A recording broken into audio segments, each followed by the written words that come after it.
Okay, good afternoon to all. In previous session, we have been covered about the introduction topic of ETAB. Under that topic, we saw that how we can make a grid when we are having a uniform spacing. Similarly, when the spacings are not uniform, then how we can make a grid system in case of ETAB software. Similarly, when we require the modeling of water tank, when our building shape is of semicircular or circular, as in case of elevation, then we need the cylindrical coordinate system. So that point also we have been covered in previous session. So in today's session, we'll see about the analysis and design of G+2 residential building. So the plan was prepared on day first in AutoCAD. We'll use the same plan for analysis and design of that G+2 residential building. So this is the plan you have been prepared in previous session or in first day. It is visible to you.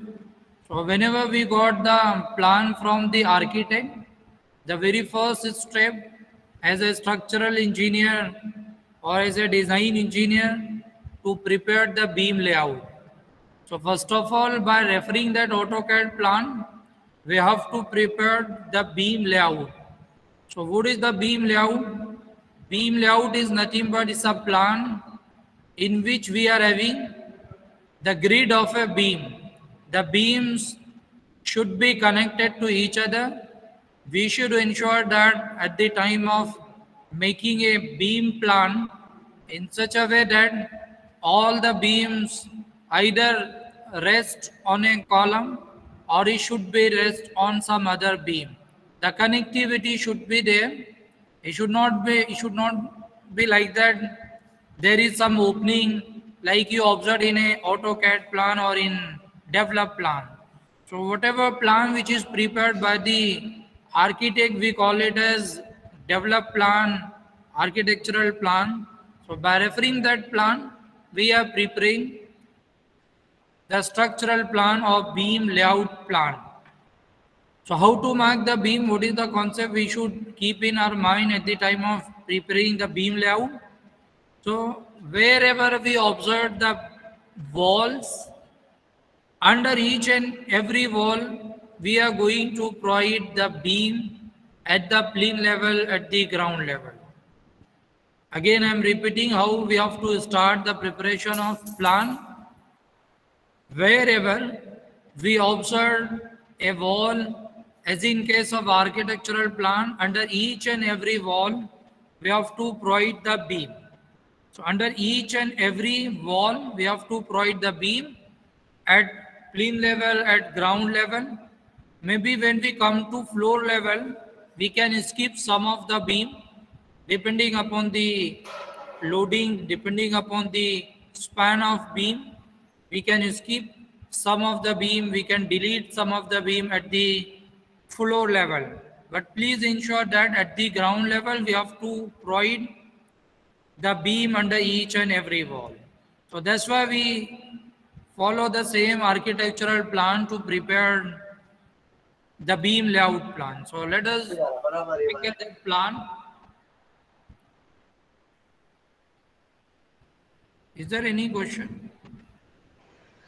Sir beam position अपने को देना पड़ती है पहले से और size? हाँ, beam position हम लोग डिसाइड करेंगे. आर्किटेक्चरल जो इंजीनियर स्ट्रक्चरल इंजीनियर जो रहेगा वो डिसाइड करेगा बीम का लोकेशन. सबसे पहले हम लोगों को बीम प्लान बनाना है. और सर साइज बीम का? बीम का साइज हम लोग जब ये प्लान बनाएंगे तो इनिशियली यहाँ पे सिर्फ विड्थ दिखाई दे रहा है, डेप्थ दिखाई नहीं दे रहा है. तो जनरली हम लोग 200 mm विड्थ लेके ये प्लान बनाएंगे और 230 mm 9 इंच का जो आपका बीम का विड्थ आ जाएगा वो हम लोग लेके यहाँ पे प्लान बनाने वाले हैं. ठीक है, wall to wall beam sir, beam और कॉलम शो करेंगे और बाकी वो वॉल आएगा वहाँ पे टैब में शो होगा.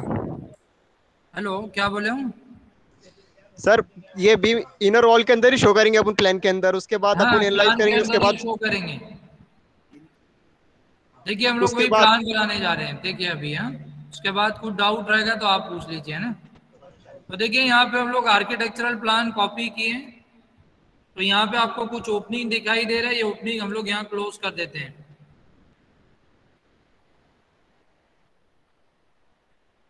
और जो विंडो वगैरह आपका दिखाई दे रहा है, जस्ट डिलीट दैट विंडो।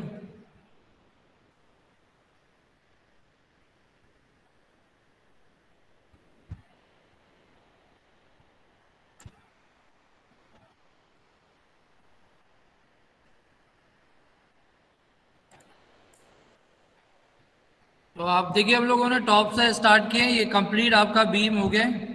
ये वाला बीम भी आ गया, यहाँ ओपनिंग था, ये ओपनिंग को हम लोगों ने क्लोज कर दिया है। यहाँ पे भी एक बीम आ जाएगा।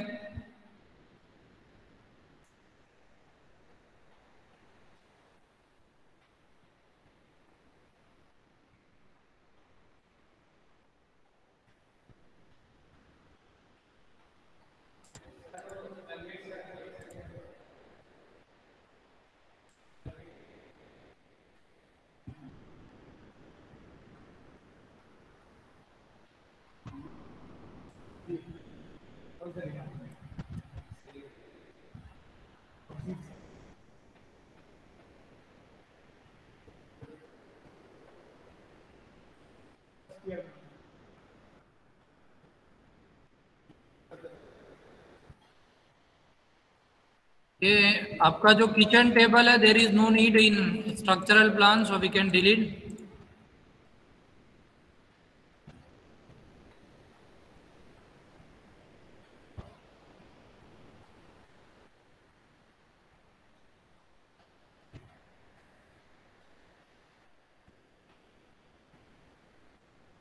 Then come to this WC and bath unit. This is also we have to join. The beam should be there.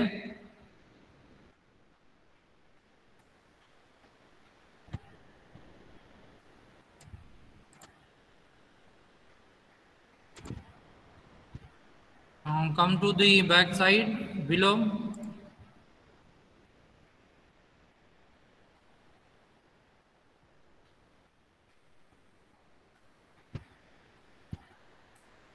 Now come to at this level. There is an entry, but when we observe at the floor level, the beam is there. The door height, you observe that the height of door is 2.1 meter and your floor height is approximately 3 meter. We observe the beam at 3 meter level.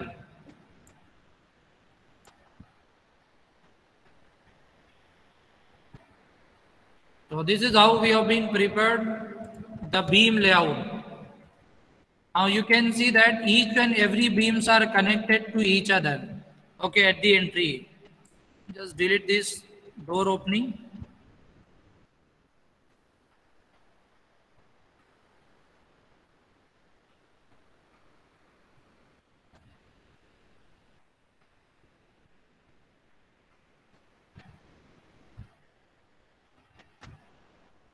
Here also we have to close.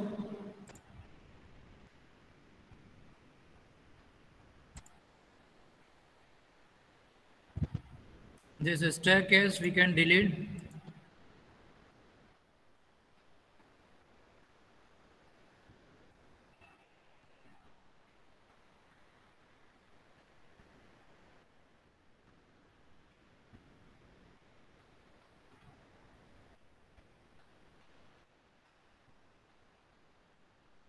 This is how you can observe that the beam layout has been prepared. Just see that is there any beam which is not connected to some other beam or it is not resting on a columns. So you can observe that everywhere the beams are connected to the together. So we are getting the beam plan. So first of all we have to prepare the beam layout. By referring that architectural plan, we should prepare first of all the beam layout. After the beam layout preparation, we have to mark the position of column. We have to decide the location of column. So what is the concept we should keep in our mind at the start? At the junction of beam, we are providing a column. Very simple concept. at the junction of beam where two or more than two beams are meeting, at the junction point, we are going to provide the columns. Again, at the beginning, we are providing a primary or preliminary dimensions of a column. Still, we have not done any kind of design, so we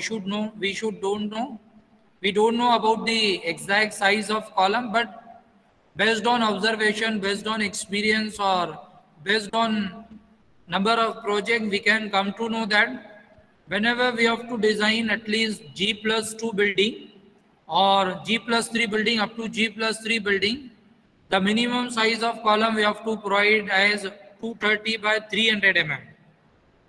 9 inch by 12 inch का जो आपका column है, this is the minimum size of column we have to provide. So generally, if you observe the building at the outer edge, where only one or two beams, 2 or 3 beams are connected together, so the loading is not so much in amount.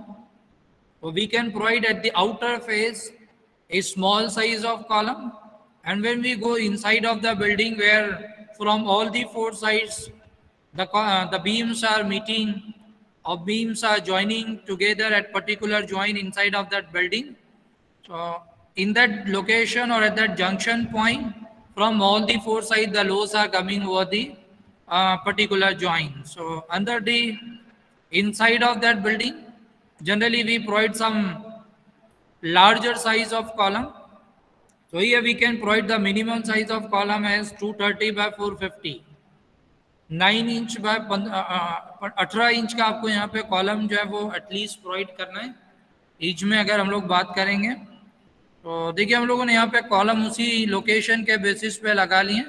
First of all हम लोगों ने corners पे column यहाँ पे provide कर दिए and depending upon the span in which direction the span is larger, we can provide the depth of column.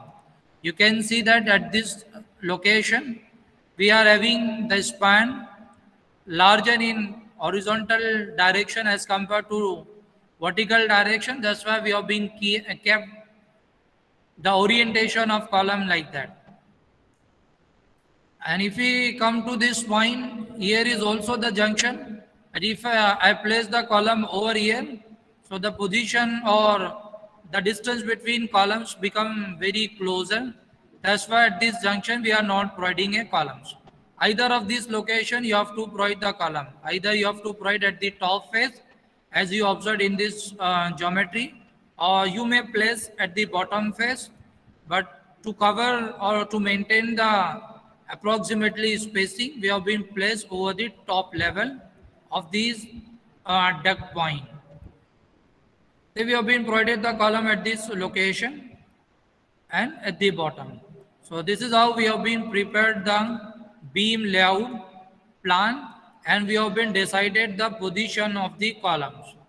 So the number of columns or the position of column may change from person to person, from designer to designer, but we should keep in our mind that whatever location of column, whatever number of column you have been provided, it should be safe enough. Our structure should be safe at the last or after the designing. Whatever number, whatever size, whatever location of column we have been decided, it should be safe. So this is how you can observe that almost everywhere or at every junction we have been provided the columns. So it is stable. It does not show any more amount of deflection or any amount of failure or any kind of failure. तो यहाँ पे हम लोगों ने देखिए column जो लगाए हैं फेस पे कॉलम यहाँ पे लगा लिए हम लोगों ने 230 बाय 380 का हम लोगों ने यहाँ कॉलम लगाए हैं। 915 का कॉलम हम लोगों ने यहाँ पे प्लेस किया आउटर फेस पे, और इनर फेस पे हम लोगों ने यहाँ पे कॉलम जो प्रोवाइड कर दिया that is 230 by 450 mm. Now we have to prepare the grid. This beam layout we have to transfer on the ETAB file. So we require the grid line. So we can mark the center of each and every column, and some larger beam we can mark their center, and we'll show the distance between each and every center line of beam and column. That grid line will plot in ETAB file. one of the option is that we can import this file directly into the ETAB, but that required the conversion of this file into XDF file. Then we have to upload, and single file should be there in that AutoCAD file. So that takes some amount of time, or it's a simple project. So let us try to generate the grid on manual manner or with the help of template. So let us first of all mark the center. Center mark कर देते हैं. This is the center of this column, and this is the larger size beam. So इसका भी एक हम लोगों ने center mark कर दिए. Then this column, and then okay. Now let us mark the center of this beam.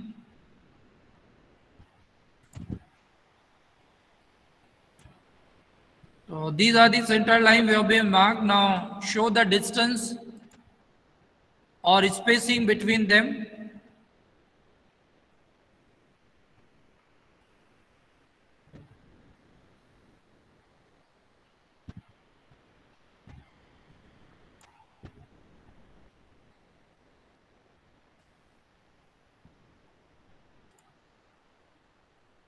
So you can see that in X direction we are getting total number of grid 1, 2, 3, 4, 5. Total 5 line we are getting in X direction. Similarly, come to in Y direction.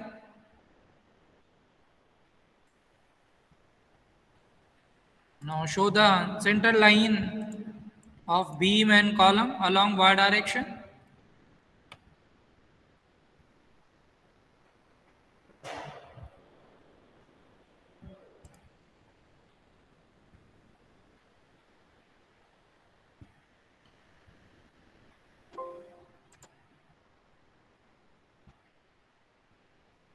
Then this beam we have to prepare.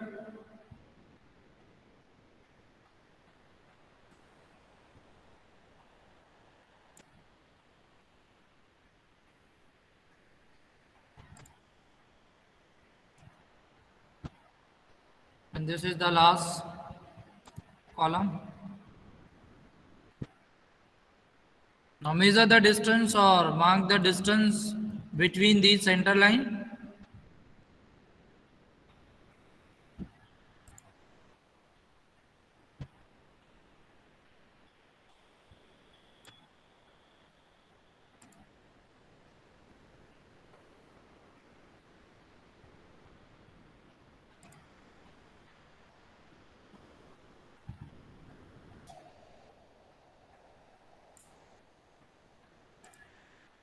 So in Y direction, we are having total 1, 2, 3, 4, 5.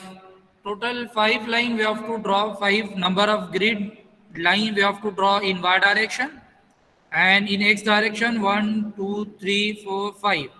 So these are the distances we have been marked on our CAD file. So by referring these distances or the distance between the center line of each beam and column, we can directly prepare a grid line or grid plan in our ETAB file. Now let us open the ETAB file, select new model.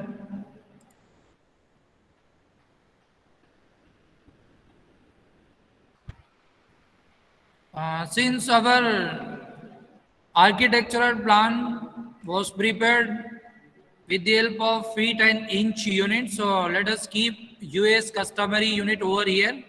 We are not changing a metric SI unit. If we select metric SI unit, so we need to convert those feet and inches quantity in terms of mm and meter. So let us just keep in terms of US unit. Then we are selecting Indian Standard Code, Steel Design Code IS 800 2007, for concrete design IS 456 2000.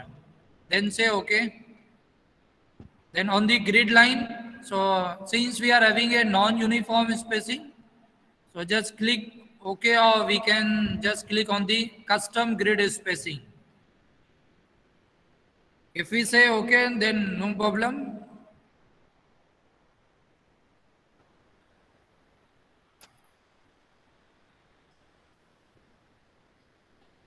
So this is what just a grid was prepared, but we have to modify these grid according to the our center line plan, according to the distances we have been marked in case of our architectural plan. So just come to the edit grid option, say modify grid system. Now just modify these distances according to our architectural plan. So this is what X grid data. Along the X data, along the X axis, we have to modify these grid systems. So you can observe that it is written as X ordinate, or in bracket it is written as feet. So whenever we select that unit as US customary, so you observe over here the unit as feet. In bracket it is mentioned as feet. And when we are selecting the unit as Indian Standard Unit, SI unit, so we observe over here the unit is in terms of meter. हम लोगों ने जो distance mark किया वो grid to grid और centre line distance mark किए, spacing के form में मार्क किए. So let us just click on display grid data as spacing. First point पे आप सिलेक्ट करोगे तो आपको सारे लाइन का डिस्टेंस ओरिजिन से रिक्वायर्ड होगा. यहाँ हम लोगों ने डिस्टेंस मार्क किया बिटवीन द ग्रिड लाइंस, और just click over this point, display grid data as spacing. Now just modify, just change according to our plan the distance between first and second line. See the distances. पहला distance है हम लोगों का 7 foot.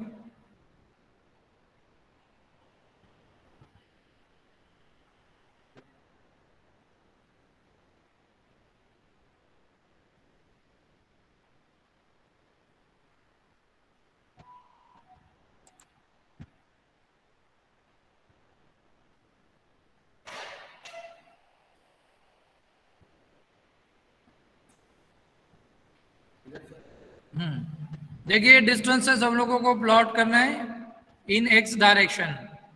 पहले दो line के बीच का distance देखिए 7 फुट है, देन 4 फुट 5 इंच है, उसके बाद है 4 फुट 5 इंच, देन 7 फुट. तो let us mention those distances. First है आपका 7 फुट, देन है 4 फुट 5 इंच, देन उसके बाद है आपका 4 foot 5 inch,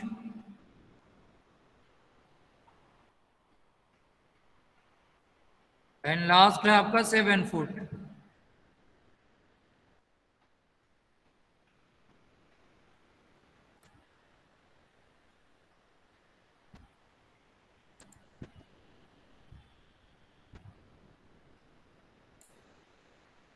So this is how we have been marked all those lines. How many lines are there? 1 2 3 4 5. Total 5 line आपके architectural plan में AutoCAD 5 में स्पेसिंग अकॉर्डिंगली हम लोगों ने यहाँ पे मार्क किए. और देखिए यहाँ पे आप ऊपर देख सकते हो 5 लाइन हम लोगों का प्रिपेयर्ड हो गए, ABCDE. Total 5 line we have been prepared. Now come to in y direction.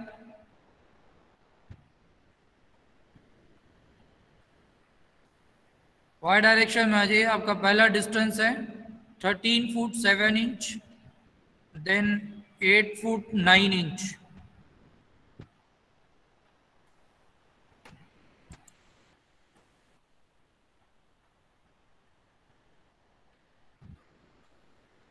then 8 foot 9 inch.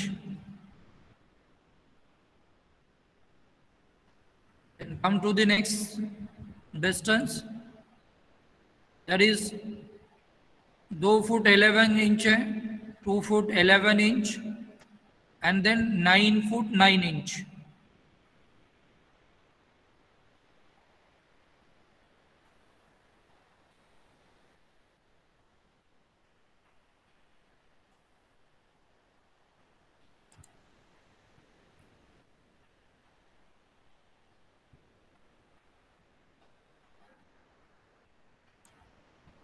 So this is how we have been prepared. In y direction also we have been prepared the total 5 number of grid line. Then say okay.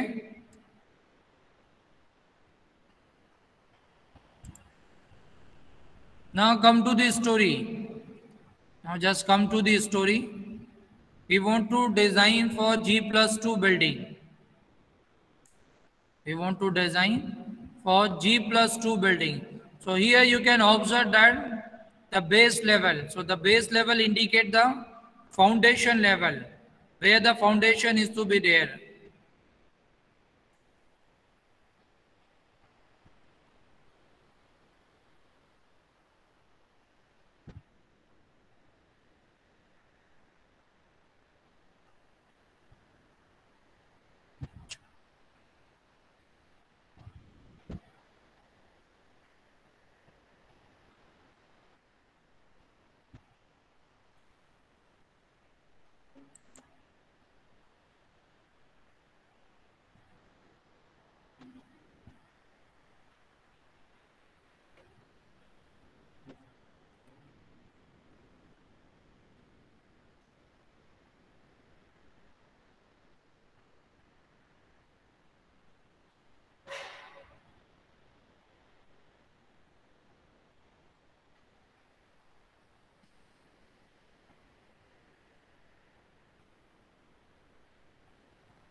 Like how to mark the story, because in case of ETAB, it is showing one more story. How you have to observe the story. We want to design a G+2 building. So how many floor or how many story we have to mark? So this is what the foundation, this is what our footing. So in ETAB, the footing level is denoted as base level. So this is, we call it as base level. Then we are coming at the plane level. So that plane level was marked in case of ETAB as story 1. Then story 2, this is the ground floor slab. We can say this is story number 2. Then the first floor slab, that is story number 3. And here is the terrace level, that is marked as story number 4. So please remember, in case of ETAB, we have to enter whatever G+1 is there. Suppose we have to mark the number of story for G+2 building. Whatever G+ number is there, उसमें एक और आपको add कर लेना. That total number of story you have to mark. This is ground floor, and 2 number of floors are there above the ground level, so that is G+2, and there is a 1 story below the plane level. As in case of ETAB, there is a 1 story below the plane level, that also we have to count. So in that manner, we have to mark total 4 number of story. So please remember, wherever you observe the symbol like that G+ something, so that is what indicating that is ground is also one of the story. Just for ground story, we show the symbol as G. Even you can say this G+3 building is also known as 4-story building.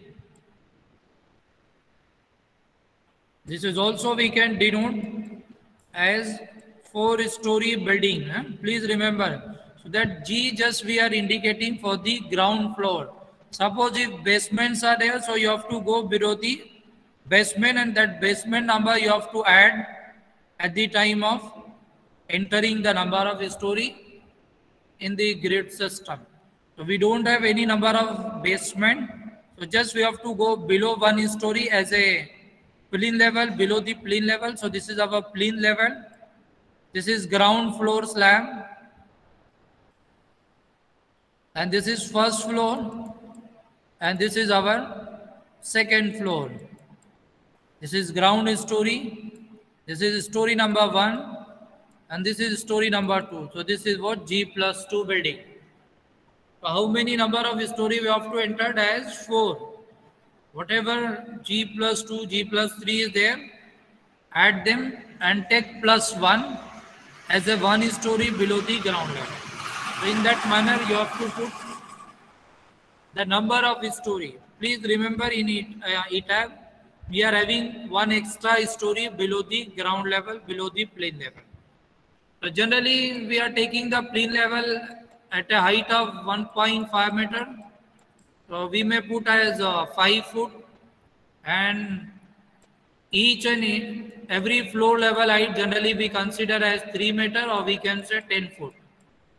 So as we have been set the unit in terms of feet and inches, we should enter in terms of feet.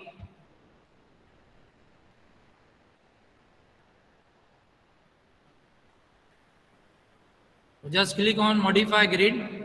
So this is what the base level. Then the first story. The first story height will put at a height of 5 foot.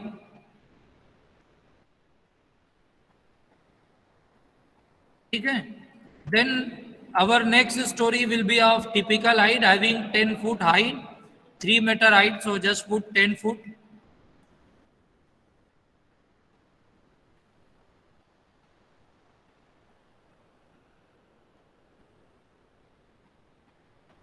Total 4 story we have to mark.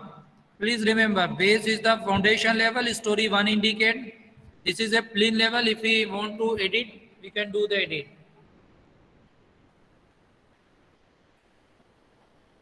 अगर इसका नाम change करना है तो इसका नाम भी हम लोग चेंज कर सकते हैं. Story 1 we can say as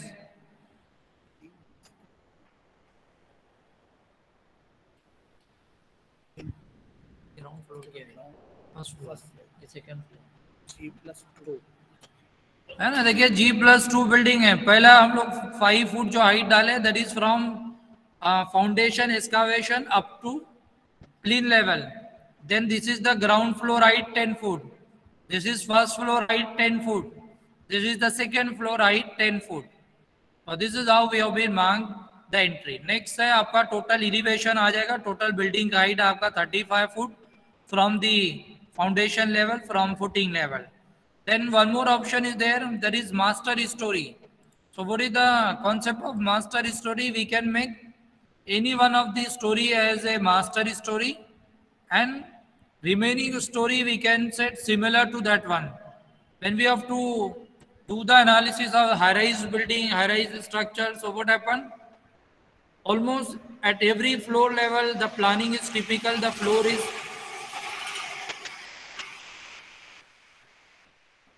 The floor plan is typical.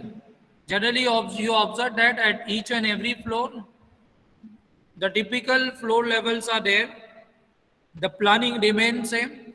So when the planning remains same, your grid system or your beam plan will remain as it is.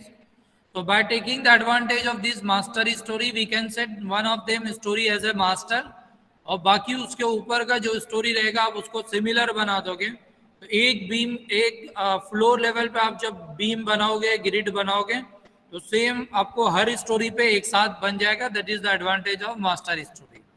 So since we are having the plan similar at each and every floor level, so let us set the story at the first, second story level as a master story. We can say this is yes.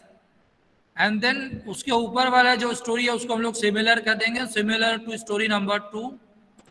And this is similar, इसको no कर दीजिए, this is no. और इसको हम लोग कर देते हैं similar to story number 2. तो स्टोरी नंबर 1 हम लोगों ने उसको सेट नहीं किया है. उसको इसलिए सेट नहीं किया है कि ग्राउंड लेवल पे आपका कोई स्लैब नहीं आता है. वहाँ पे सिर्फ आपका प्लेन बीम, ग्राउंड बीम आएगा. इसलिए इसको हम लोगों ने मास्टर स्टोरी नहीं बनाए हैं. Though the planning remain same, but इसको हम लोगों ने as a master story set नहीं किए. देन ग्राउंड फ्लोर पे जो आपका स्टोरी है उसको हम लोगों ने मास्टर स्टोरी सेट कर लिए, और उसके ऊपर जो स्टोरी रहेगा उसको सिमिलर बना देंगे. Then say okay, it is completed.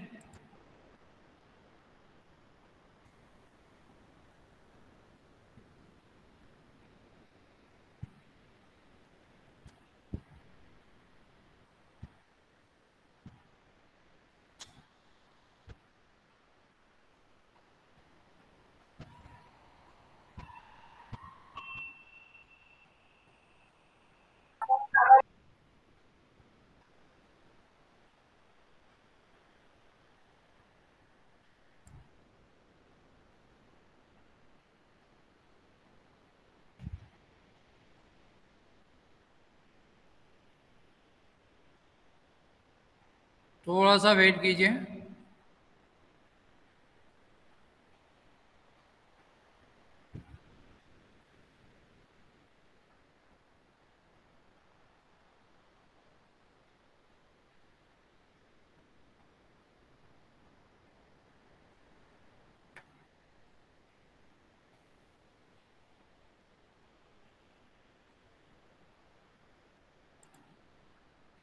So this is our grid have been prepared. You can observe that we can move from floor to floor level.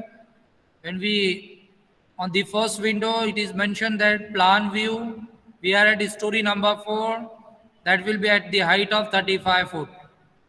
When we click on this downward button, we'll move in downward story level, that is story number 3, then we can come to story number 2, then we can go to story number 1.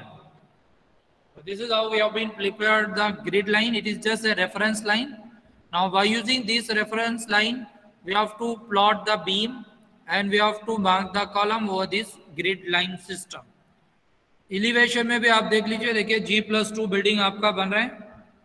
First floor का height हम लोगों ने कम रखा है।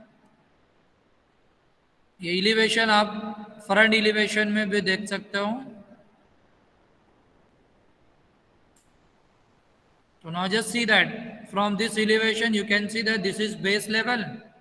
Then story number 1, इसका height कम है. Just see that this story height is less as compared to the remaining story because this is a plane level. So this is what story number 1 indicate plane level. Then this is ground floor slab. This is second floor slab. Story number 4 indicate second floor slab. So this is how आपका G+2 building का पूरा एक grid system complete हो गया. Now we have to mark the columns.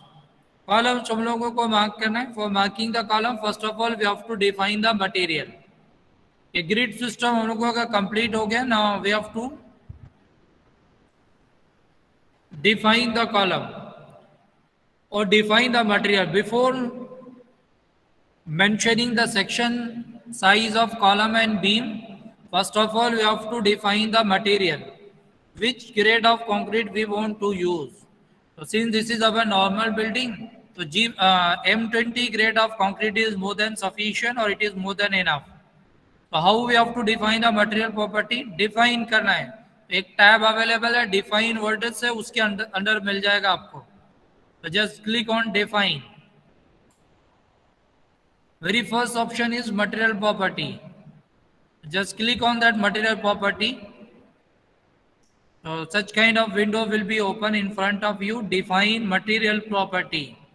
So we have to define the two material over here. We want to design as a RCC structure. So in RCC we use the two material. One of the concrete, another is the steel as a reinforcement.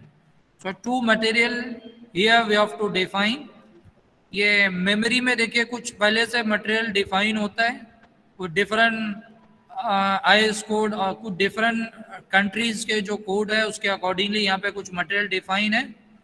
इसकी हम लोगों को need नहीं है, हम लोग new material add करेंगे. So you have to click add new material.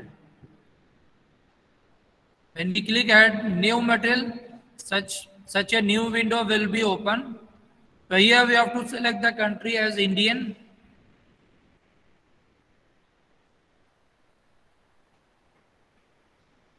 India country आपको यहाँ पे सिलेक्ट करना है. देन मटेरियल हम लोगों को डिफाइन करना है कंक्रीट. कंक्रीट पे क्लिक कीजिए, स्टैंडर्ड इंडियन रहेगा. तो we have to use M20. M15 से देखिए स्टार्ट होता है. The minimum grade of concrete we are using M15. From M15 to M60 you observe that the options are there. Since this is our normal building, it is not high-rise building, so M20 is sufficient. Just click on M20. Then say OK. So a new window will be open. Here you can observe the density. Okay, so before writing this quantity, first change the units so that you can come to know the density, because here in terms of foot or PSI we are getting the quantities. तो देखिए आप बाद में भी unit change कर सकते हो. आप ग्रिड बनाने के बाद भी यूनिट चेंज कर सकते हो. राइट साइड में देखिए एक यूनिट्स का यहाँ पे डिस्प्ले है. आप ये यहाँ पे क्लिक कीजिए. और यहाँ से हम लोग जो है वो यूनिट चेंज कर सकते हैं। अभी लोडिंग हम लोगों को डालना है, कॉलम का साइज और बीम का साइज डिफाइन करना है, तो उसको हम लोग mm में डिफाइन करेंगे। So just click on metric SI unit. तो आप in between the modelling you can change the units आप बीच में भी चेंज कर सकते हो।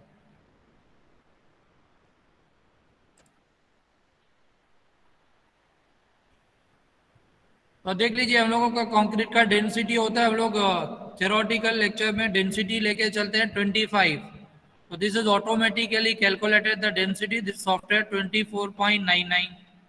सिमिलरली मॉडुलस ऑफ इलास्टिसिटी यहाँ पे मेंशन है, property of concrete.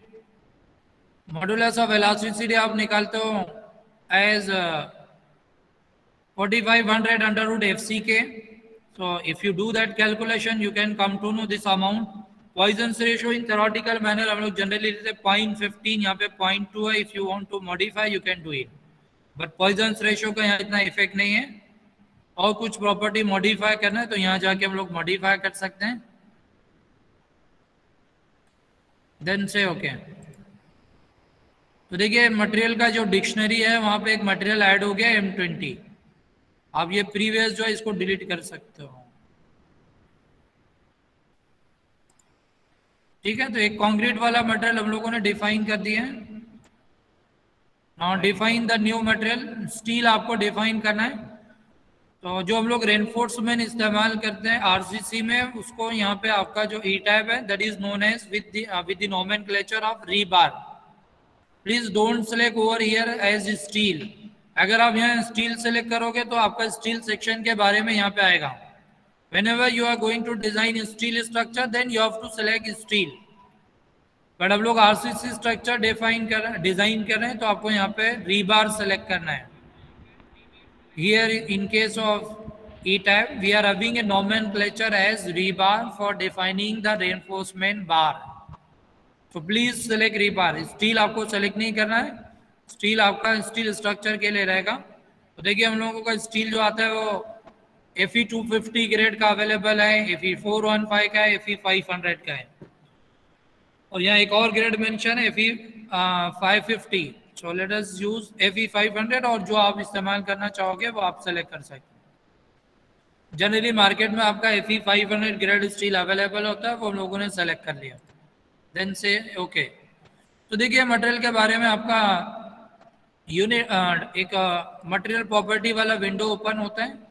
You know very well the density of steel is 7850 kg per meter cube. So you can see that this is 7849, approximately 7850. ठीक है।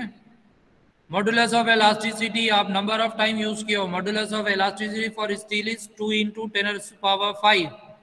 So you can see that 5 zeros are there. So we can write these modulus of elasticity as 2 into 10 raised to 5. This is matching. आप जो actual manual design में किया सारी चीजें match होता है, यहाँ देख सकते हो आप। Then okay. तो दो मटेरियल डिफाइन हो गए यहाँ पे, एक M20 और एक HYSD बार। उसके बाद आप ओके दे दीजिए, यही दो मटेरियल डिफाइन करना है। ओके उसके बाद हम लोगों को कॉलम डिफाइन करना है, कॉलम का साइज अगेन डिफाइन करना है। तो डिफाइन में ही आएगा। डिफाइन में आपको सेक्शन प्रॉपर्टी में जाना है। सेक्शन प्रॉपर्टी में आपको फ्रेम सेक्शन में जाना है। वर्डिंग देखिए आप E-type में देखोगे जो बीम और कॉलम के लिए जो वर्डिंग इस्तेमाल होता है in case of E-type that is called as frame. अगर आप बीम भी सिलेक्ट करोगे तो आपको यहाँ पे कमेंट में लिखा आएगा a frame is selected. Generally हम लोग फ्रेम का वर्डिंग इस्तेमाल करते हैं for the entire building. A combination of beam and column we call it as frame. But in case of E-type the beam, a single unit of beam is denoted as frame and a single unit of column is also known as frame. So please remember that wording. आप दूसरे software में start में work करोगे तो start में beam का wording होता है। आप कॉलम भी सेलेक्ट करोगे तो that is known as beam, और बीम भी आप सेलेक्ट करोगे that is known as beam. Here the beam and columns are defined with the name of frame. So that's why we have to come to on frame section. Just click on frame section. Again यहाँ पे देखिए एक ISLB, ISWB, steel section और सारी चीजें यहाँ पे define है। इसकी हम लोगों को ज़रूरत नहीं है, आप जो यहाँ पे पहले से उसको डिलीट कर सकते हो।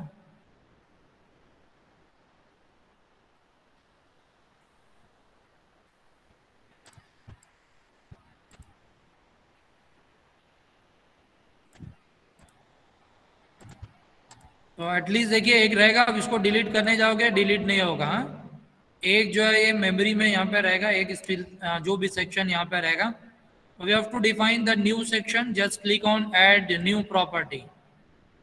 यहाँ पे डिफरेंट ज्योमेट्री आ जाएगा आपका। देखिए कंक्रीट सेक्शन है, स्टील सेक्शन है। अब स्टील स्ट्रक्चर डिजाइन करोगे तो you have to select the steel section, I section, channel section, angle section, then hollow box section, circular hollow section, like that. Here we are selecting the column shape as a rectangular, so we can click over this rectangular section. Maybe sometimes we are providing a circular column, so we can select on circular, and these T section we can select for the beam.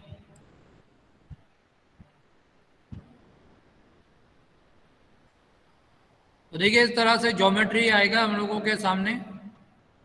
Rectangular section आपको define करना है। तो एक preliminary dimension हम लोग define कर देते हैं। यहाँ आप कोई भी नाम दे सकते हैं कॉलम को, C1, C2, C3, C4, और उसका साइज भी आप लिख सकते हो। साइज लिखेंगे बेहतर रहेगा। We are going to provide the column of 230 by 380। Outer में हम लोग 9-15 का कॉलम प्रोवाइड करने वाले हैं। 9-15 मीन्स 230 बाय 380। यहाँ मटेरियल सेलेक्ट कर लीजिए, कंक्रीट M20, ठीक है। देन यहाँ पे आपको साइज डालना। देखिए यूनिट mm में हो गए। अगर आप फुट वाला यूनिट रखोगे तो यहाँ पे इंच में आएगा, यहाँ इंच में रखना रहेगा। 9-15 आपको यहाँ डालना रहेगा। अगर आप यहाँ पे यूनिट फीट में रखते हो तो हम लोगों ने उसको मैट्रिक में यूनिट में कन्वर्ट कर दिया। डेप्थ रख लीजिए 380। आप जब यहाँ डेप्थ रखोगे तो आपका डायग्राम में देखिए वो चेंज हो जाएगा, विड्थ और डेप्थ। विड्थ रख लेते हैं 230, ठीक है। विड्थ हम लोगों ने रख लिया 230 और डेप्थ 380। नाउ यहाँ बाजू में आ जाइए। आपको अगर मटेरियल की कोई प्रॉपर्टी मॉडिफाई करना है तो आप यहाँ क्लिक कर सकते हो, पॉइजन रेशो या कोई और मटेरियल प्रॉपर्टी चेंज करना है। उसके बाद आपको यहाँ रेनफोर्समेंट सेलेक्ट करना है। रेनफोर्समेंट आप कौन सा यूज करोगे, आपको उसके ऊपर यहाँ क्लिक करना है, show reinforcement detail, rebar detail. So here we have to keep the click on this column. ये सेक्शन जो हम लोग डिफाइन कर रहे हैं वो कॉलम के तौर पर इस्तेमाल करने वाले हैं, तो इसको आपको क्लिक करना है एज ए कॉलम। कॉलम के तौर पे आपको यहाँ पे यूज करना है।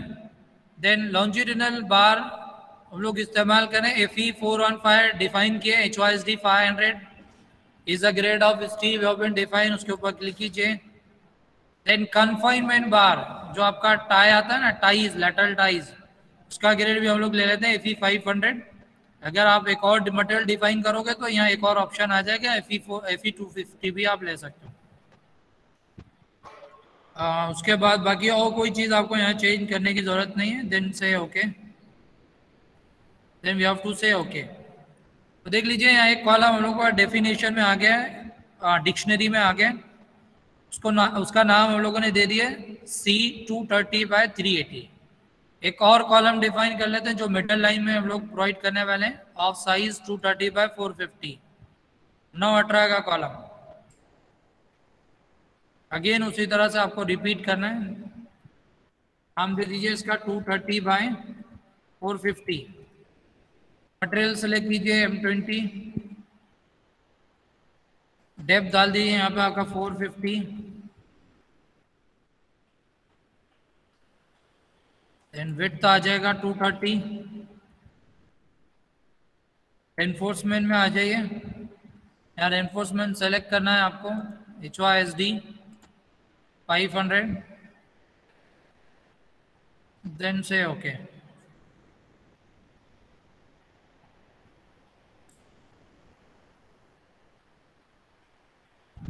ठीक है। सिमिलरली हम लोगों को बीम पे डिफाइन करना है, बीम का भी ग्रिड बनाना है ना, तो एक और मटेरियल आपको बीम का लिए भी सेक्शन डिफाइन करना रहेगा। एक बार और क्लिक कीजिए, बीम भी रेक्टेंगुलर शेप में होता है, रेक्टेंगुलर सेक्शन पे क्लिक कीजिए। नाउ वी हैव टू से बीम, बी लिख लीजिए आगे, बी बीम का विड्थ रख लेते हैं हम लोग 150, 6 इंच का बीम रखते हैं। आपका वॉल का थिकनेस 6 इंच का है ना, तो हम लोग बीम का थिकनेस भी रख लेते हैं 150 बाय 380, 15 इंच का बीम प्रोवाइड करते हैं 150 बाय 380। अगेन ये मटेरियल कंक्रीट से बना है M20 सेलेक्ट कीजिए, यहाँ पे डायमेंशन डाल दीजिए, दिस इज 380 के 150। एनफोर्समेंट में जाना है, देखिए यहाँ पे आपको चेंज करना है। यहाँ पे देखिए बीम ब्रैकेट में लिखा है, सो आप जो सेक्शन बीम के लिए डिफाइन कर रहे हो वहाँ पे आपको उसको क्लिक करना है, that section will be treated as a beam, ठीक है। और जो कॉलम सेक्शन आपने डिफाइन किया वहाँ पे आपको कॉलम के ऊपर सेलेक्ट करना है। अगेन रेनफोर्समेंट बार आता है आपका, reinforcement HOSD bar 500, then HOSD bar for tie stirrup, जिसको हम लोग बोल रहे हैं इन केस ऑफ बीम जो आप रिंग बनाते हो that is called as stirrup, उसके लिए भी ग्रेड 500 डाल दिए। आप चेंज भी कर सकते हो, एक और मटेरियल आपको डिफाइन करना पड़ेगा। देखिए बाद में फिर कवरिंग है, कवरिंग हम लोग देखें यहाँ कवरिंग बहुत ज़्यादा मेंशन है 63.5 बाय डिफॉल्ट, सॉफ्टवेयर के थ्रू यहाँ पर मेंशन है। हम लोग जनरली कवरिंग बीम में लेते हैं, कितना लेते हैं 25 mm, है ना। So let us provide covering as 25 mm in case of beam. Column में 40 लेते हैं, फुटिंग में 50 mm, देन ओके। तो इस तरह से देखिए हम लोगों ने बीम डिफाइन कर दिया है, कॉलम डिफाइन कर दिया है, सारी जगहों पे बीम एक ही साइज का हम लोग प्रोवाइड कर देंगे। अलग अलग भी आप प्रोवाइड कर सकते हो, स्मॉलर बीम है आप स्मॉल साइज लगा सकते हो, और कोई और साइज भी आप, नंबर ऑफ साइजेस आप यहाँ पे डिफाइन कर सकते हो। This is our only small project just G+2 building, so these sizes are more than sufficient, और कोई इससे ज़्यादा साइज और डिफाइन करने का नीड नहीं रहेगा। We can check after the completion of design, then say okay. Our structural components are beam column, जो कि आपने डिफाइन कर दिए। इसी तरह हम लोगों को स्लैब भी डिफाइन करना होता है, स्लैब भी यहाँ पे फॉर्म करना है, स्लैब भी बनाना है, तो स्लैब सेक्शन भी डिफाइन करना है। देखिए ये सारे प्रीलिमिनरी डायमेंशन है, डिजाइन आप जब यहाँ पे दोगे तो वो चेक करेगा वेदर आपने जो डायमेंशन प्रोवाइड किया इट इज सफिशिएंट और not. Just on the basis of observation, on the basis of experience we have been assign this dimension, जिसको आप मिनिमम डायमेंशन बोल सकते हो। अगेन डिफाइन करना है आपको स्लैब, तो अगेन आपको यहाँ डिफाइन में आना होगा, सेक्शन प्रॉपर्टी में आइए, सेक्शन में आइए और यहाँ पे स्लैब के ऊपर क्लिक कीजिए, स्लैब सेक्शन। तो यहाँ पे देखिए कुछ ऑलरेडी आपका प्रेजेंट रहेगा, उसको आप डिलीट कर दीजिए। Now click add new property, add new slab. तो यहाँ पे हम लोग स्लैब का नाम देते थे, कुछ स्लैब आपका 1 वे रहेगा, कुछ 2 वे रहेगा, हम लोग यहाँ नाम देते हैं slab 2 way. Slab is also made up of with concrete, so just select the material for slab as a M20 grade concrete.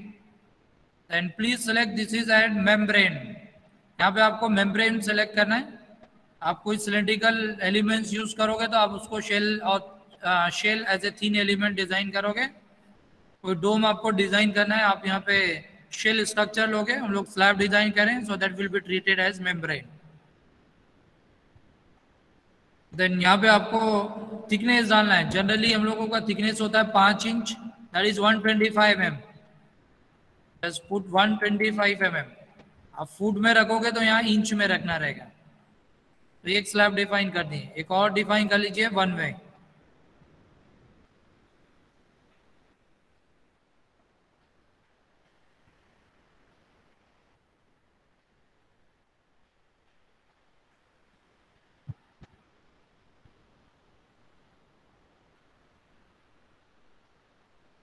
इसको 3 आप मेम्ब्रेन लीजिए, आप मेम्ब्रेन लोगे तो आपको 1 वे 2 वे का ऑप्शन आएगा। इसका भी थिकनेस रख लेते हैं 125 mm।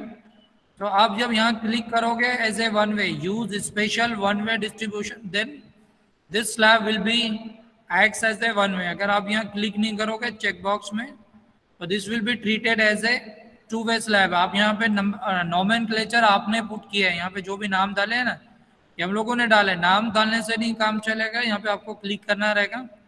When we click on this check box, then this slab will be acts as a one way.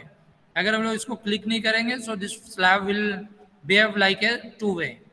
So for slab to be acts as a one way, we should ensure that a tick mark should be there on this check box. Then say okay. सारे material हम लोगों के define हो गए, column भी define कर लिए हैं. उसके बाद बीम है और आपका जो है वो स्लैब सेक्शन भी डिफाइन कर लिया. Now we have to mark the columns. Column plot करना है. तो देखिए ये आपका ग्रिड बन गया है. प्लान में हम लोग तो कॉलम जो आएगा आपका वो फाउंडेशन से लेके टॉप तक के रहेगा. So just by making a column at any one of the floor, we can draw the column at each and every story level. So just we have to select the column. अब आपको column provide करना है. आप left side में आ जाइए, देखिए यहाँ पे क्विक ड्रॉ कॉलम का एक ऑप्शन है.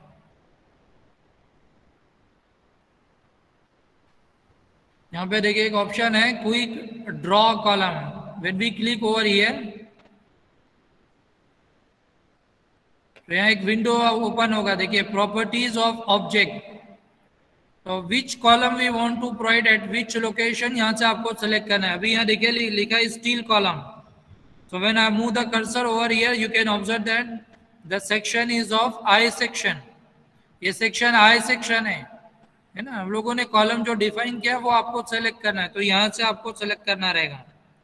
प्रॉपर्टी देखिए लेफ्ट मोस्ट कॉर्नर जो है यहाँ प्रॉपर्टीज मेंशन है. हम लोगों ने सेक्शन डिफाइन किया. अब ये ड्रॉप लिस्ट में जब क्लिक करोगे तो आपको सेक्शन आ जाएगा.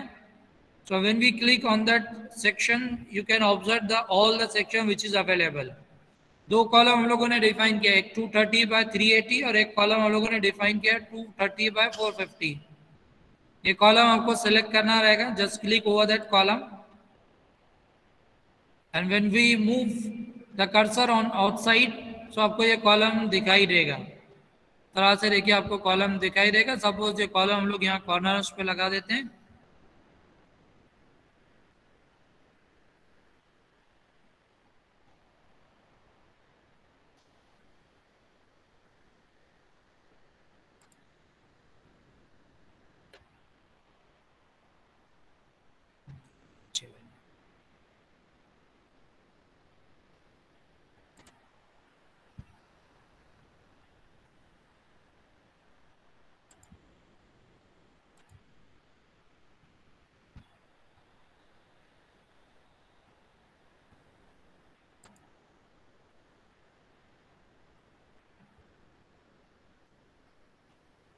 तो देखिए यहाँ सिर्फ आपको ये ज्वाइन पे जंक्शन पे क्लिक करना रहेगा.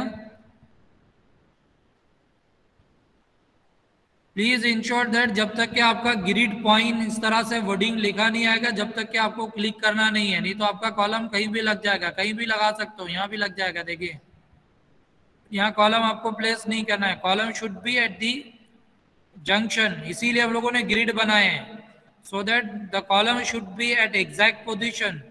When I click over here तो देखिए आप ऊपर नीचे करोगे तो इस तरह से लिखा रहेगा column line extension. Column line extension. आप इधर जाओगे इस तरह से लिखा रहेगा. So where we have to provide at the grid point. So when the point is mention like that red symbol और that wording is mention then you have to click. तो देखिए हम लोगों ने जो कॉलम यहाँ पे सेलेक्ट किया है वो कहाँ पे बनाए, स्टोरी 2 पे बनाए. आप प्लान वी में देखिए कहाँ लिखा है स्टोरी 2. तो आप 3D में देखिए कॉलम बन गए. कहाँ पे बनाए, स्टोरी नंबर 2 पे बनाए. सी दैट ये डार्क लाइन आपको दिखाई दे रहा है. This is the column which is made just at story number 2. But हम लोगों को कॉलम थ्रू आउट रिक्वायर्ड है ना, from bottom to top story. तो आपके पास देखिए यहाँ पे एक ऑप्शन है, राइट साइड में आ जाइए. यहाँ पे लिखा है 1 story, all story, similar story. So when we click on all story, आप यहाँ पे जब ऑल स्टोरी ऑप्शन पे सिलेक्ट करोगे, कोई भी एक फ्लोर पे आप कॉलम बनाइए, वो एक साथ सारे कॉलम सारे स्टोरी पे बन जाएगा। ठीक है, हम लोगों ने अभी जो बनाया था वो सिर्फ स्टोरी नंबर 1 स्टोरी पे ये सिलेक्शन था। तो 1 स्टोरी पे आप सेलेक्ट करके ये कोई बीम कॉलम बनाओगे तो वो पर्टिकुलर स्टोरी पे ही सिर्फ बनेगा। So since the column is available at each and every story level, so we have to select all story.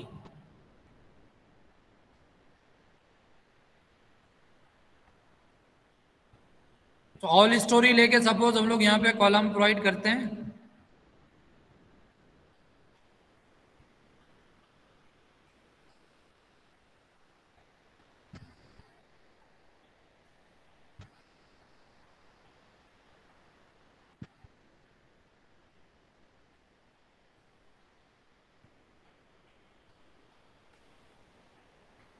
तो आप देख लीजिए अभी ये वाला कॉलम देखिए पूरा थ्रू आउट हाइट बना है। Just observe in 3D। ये कॉलम जो अभी हम लोगों ने ड्रॉ किया है, एक ही जगह आपने क्लिक करके ड्रॉ किया, but this column have been drawn throughout the height because हम लोगों ने यहाँ पे ऑप्शन रखा था all story. This is also one of the advantage of E tab कि आप सिर्फ एक प्लान लेवल पे वर्क करके सारे जगह पे एक साथ प्लॉट कर सकते हो। बाकी आपने कॉलम देखे, जस्ट हम लोगों ने एक स्टोरी लेके बनाया था तो वो पर्टिकुलर स्टोरी पे कॉलम बनाए। अब यहाँ पे ऑल स्टोरी ऑप्शन रखोगे तो एक साथ बन जाएगा। यहाँ कॉलम लगा देते हैं तो देखिए पूरा कॉलम एक साइड थ्रू आउट बन गया। Please remember that in multi storey आपका कॉलम का साइज रिड्यूस होता है, बट ये हम लोगों का G+2 बिल्डिंग है तो let us provide the column size throughout same from 14 to the top level. 14 to top level तक सेम कॉलम हम लोग रखते हैं।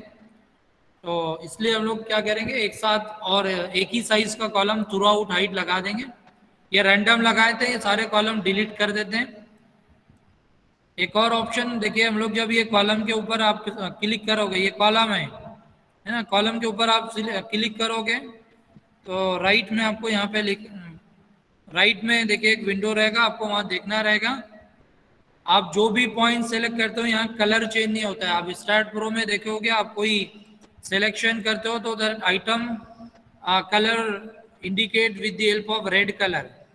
तो आपको समझ में आया था कि वो मेंबर सेलेक्ट हुआ है, लेकिन ये ई टैब में समझ में नहीं आता है। तो आपको यहाँ देखिए राइट में नीचे लिखा है, नीचे लिखा आएगा, आपको वहां से समझ में आएगा कि कितना आपने सेलेक्ट किया। आप ये ऑल स्टोरी लिए हो तो टोटल 4 स्टोरी है तो 4 कॉलम सेलेक्ट होगा।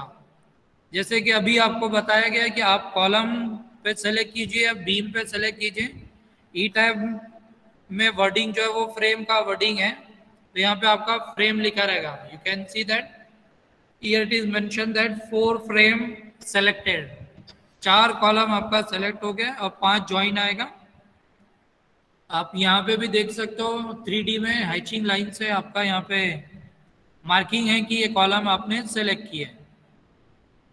ठीक है, तो ये चीज आपको ध्यान देना है कि यहाँ पे फ्रेम वर्डिंग रहेगा। आप कॉलम भी सेलेक्ट करोगे तो फ्रेम वर्डिंग रहेगा, बीम भी आप सेलेक्ट करोगे तो फ्रेम वर्डिंग रहेगा। जैसे यहाँ बीम बनाते हैं,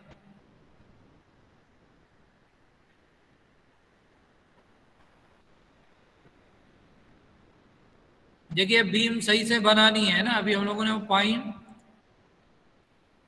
के ऊपर क्लिक करके बनाया नहीं है, तो इस तरह से देखिए आपका बीम शिफ्ट हो जाएगा। You have to keep the cursor when it is mention grid point, फिर आप स्टार्ट कीजिए। ग्रिड पॉइंट लिखा आ गया, आप इसको स्टॉप कीजिए, वापस एक बार क्लिक कीजिए। ये कमांड आपका कंटिन्यू रहता है। आप राइट साइड वाला क्लिक करोगे तो ये कमांड डिसकनेक्ट हो जाएगा, बट ये कंटिन्यू रहेगा। आप दूसरी जगह पर रख के वापस से बना सकते हो।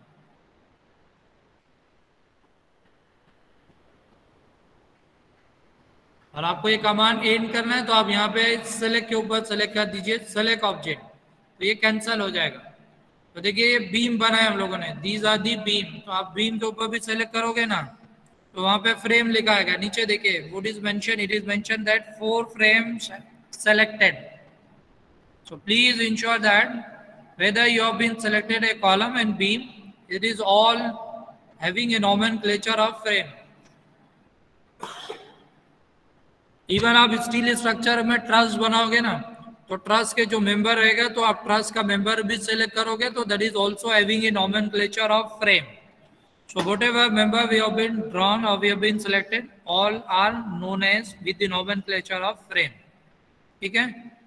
और ये जो ज्वाइंट्स रहेगा, ये ज्वाइंट से डिनोट करते हैं ई टैब में. और इस टाइप में अगर आप काम करोगे तो ज्वाइंट्स को हम लोग नोड बोलते हैं. That is known as node. सब डिलीट कर दीजिए, ये कोई अभी कुछ काम का नहीं है. हम लोगों ने जस्ट एक्सप्लेनेशन के लिए यहाँ पे शो किए कि आप बीम किस तरह से बना सकते हो. ओके. और एक और बीम का ऑप्शन है quick draw beam. Quick draw beam के ऊपर आप क्लिक करोगे तो जो ग्रिड लाइन के बीच में आप क्लिक करोगे वो ऑटोमेटिकली आपका बीम ड्रॉ कर देगा इन between the grid line.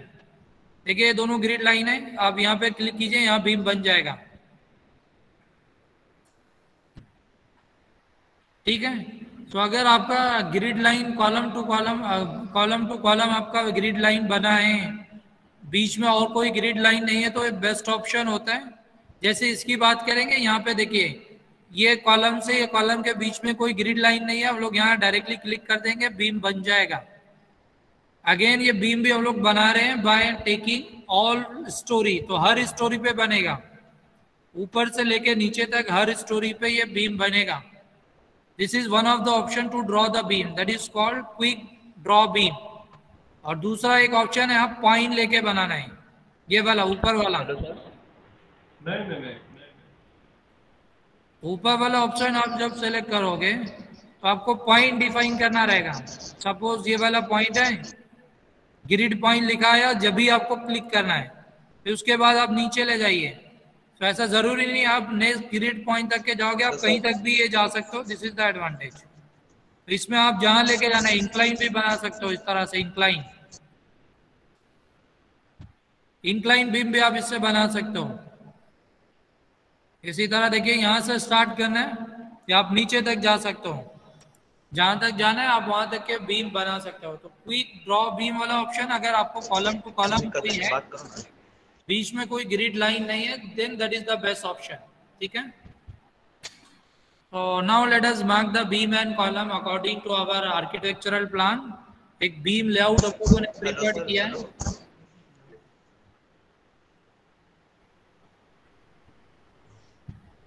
Amir Raza, do you have any question? Yes, sir. Yeah, tell me. Sir, how to make connection between beam and column pinned? Connection between beam and column. Just Yes, when sir. we draw the beam, the Beam connection connection. will be already created. Huh? Sir, the connection already created is fixed. We have No, to it is convert. rigid. This joint will be treated as a rigid. Sir, but I have to convert it into pin joint. So how to make it?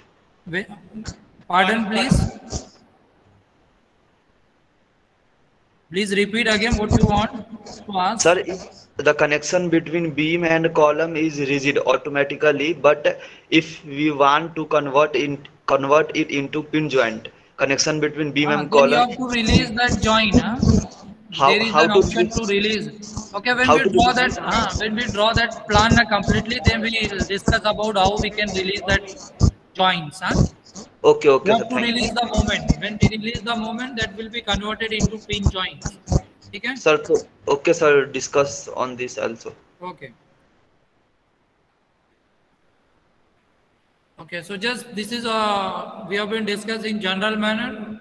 Now we have to make a grid, or we have to assign the column according to the beam layout plan or column location plan that we have been prepared in AutoCAD 5. Just did all these.